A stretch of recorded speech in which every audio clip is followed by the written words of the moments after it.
Guys, এই হাঁসের বাচ্চাটি মুরগির বাচ্চার সাথে খেলাধুলা করার কারণে মুরগি হাঁসের বাচ্চাকে ধরে মারতে থাকে। জয় বাংলা, জয় বঙ্গবন্ধু।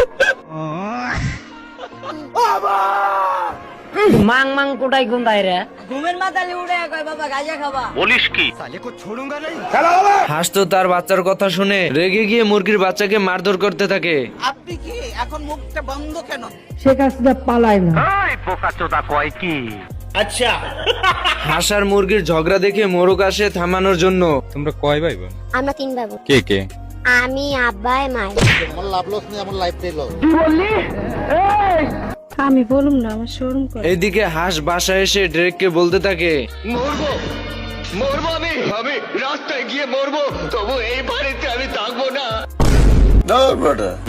বন্ধুরা, এই হাঁস দুটো চলে আসে বিচার নিয়ে মুরগিদের বাড়িতে। ওই সুলতান, বাইরে আলার পর মাং মাং কোটাই কোনটাই রে হাঁসের বিচার নিয়ে আসা দেখে মোরগ রেগে গিয়ে হাঁসকে তুমুল মারধর করতে থাকে। আমারে চিনচ, আমি সানডে মানডে ক্লোজ করছি। হাঁস তো মোরগকে একটি ঘুষি দিয়ে তার বউকে বলতে থাকে, জিম করি বাবা, জিম করি। হ্যাঁ, এবং 4-5 টাকা হতে আলানো আমার লেগে কোনো ব্যাপার না। এদিকে হাঁস আর মোরগের মারামারি দেখে পুরো হাঁসের দল এন্ড মুরগির দল একে অপরকে ডিম চুরাচুরি করতে থাকে। এত হট্টগোল দেখে মুরগি তার বাচ্চাকে নিরাপদ স্থানে রেখে দেয়। এসব দেখে হাঁস তার বাচ্চাকে ঘরের ভিতর বাটির নিচে লুকিয়ে রাখে।